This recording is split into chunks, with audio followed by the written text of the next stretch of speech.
Rain poured against the hospital windows, tracing tiny rivers of silver down the glass as a young nurse, Emma Clark, tightened her ponytail and glanced once more at the patient chart in her trembling hands. It was her first week in the elite private wing of St. Augustine's Hospital, where the city's wealthiest came for care, and every step she took echoed with both pride and pressure. She had dreamed of this job her whole life, but nothing had prepared her for the day she'd meet the patient who would change her future, and the man watching from behind the glass without her knowing.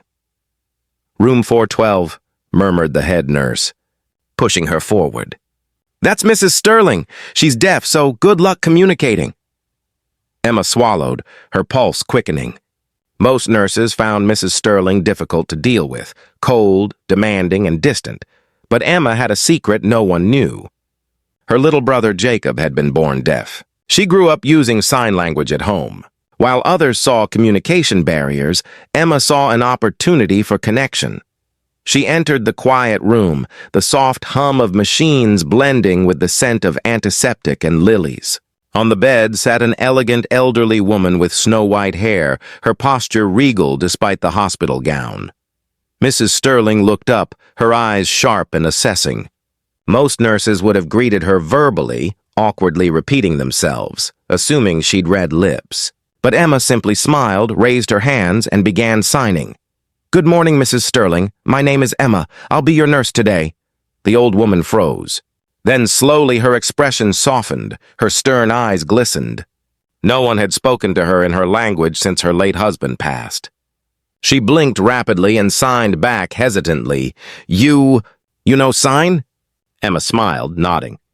"My brother is deaf. I learned for him, and for the first time in weeks," Mrs. Sterling laughed, soundless but warm, the kind of laugh that lights a room even in silence. What Emma didn't know was that someone else had just walked into the observation corridor outside. A tall man in a navy suit, his jawline sharp, his eyes dark and unreadable, Nathan Sterling, Mrs. Sterling's son, CEO of Sterling Enterprises, a man the business world feared but whose mother still saw as her little boy. He had come straight from a board meeting, expecting to find yet another nurse pretending to care.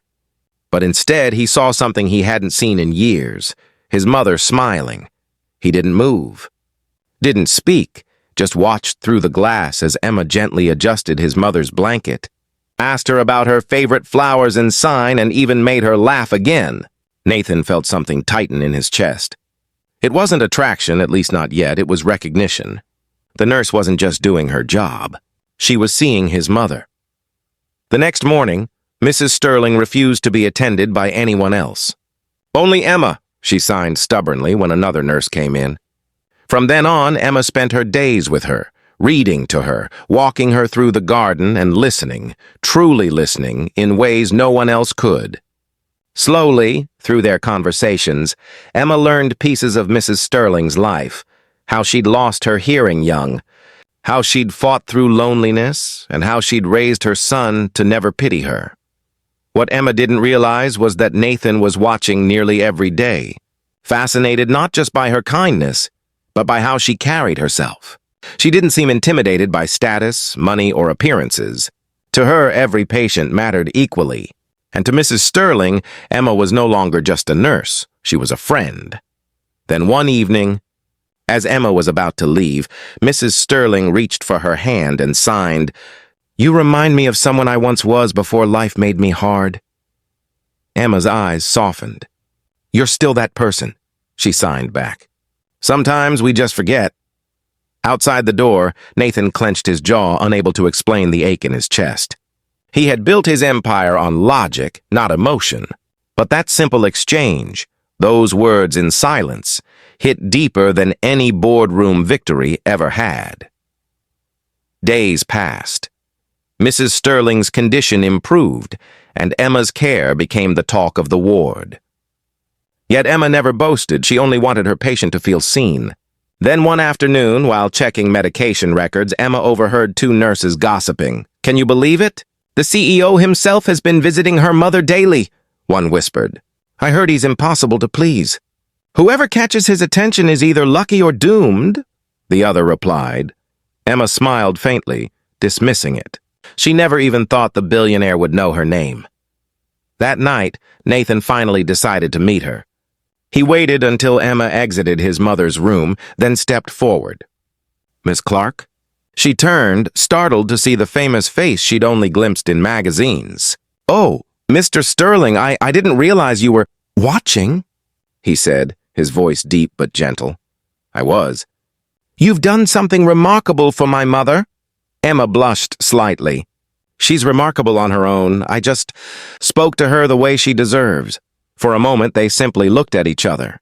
And then, for reasons Nathan couldn't explain, he found himself saying softly, "Not many people talk to me that way either." Weeks later, Mrs. Sterling was ready to go home. Emma helped her pack, and as they said goodbye, the older woman signed secretly, "Don't give up on my son. He listens with his eyes, not his ears." Emma laughed lightly, not knowing how true that would become. Nathan offered her a position as his mother's private nurse at the Sterling estate. After much hesitation, Emma agreed. It was supposed to be temporary, but the more time they spent together, the more both of them changed. Nathan softened, learning to slow down, to see life beyond numbers and contracts. Emma discovered her worth, her ability to heal not just with medicine, but with empathy. But soon, challenges arose. The press discovered Emma's presence at the mansion, spinning stories that she was after his wealth. Whispers reached her ears, and though Nathan tried to protect her, she felt the weight of judgment. "I can't be the reason your reputation suffers," she told him one evening, her voice breaking. "My reputation means nothing," he replied. "You brought my mother back to me. You made me remember what family feels like." Mrs. Sterling, watching from the doorway, smiled through tears. She signed, "Sometimes, love speaks loudest in silence." Emma realized then that she wasn't just healing a patient or helping a family. She was mending hearts that had long forgotten how to listen. In the final scene, as Mrs. Sterling sat in her garden surrounded by lilies, Emma signed, "You look happy today." Mrs. Sterling smiled. "My son is happy," she replied.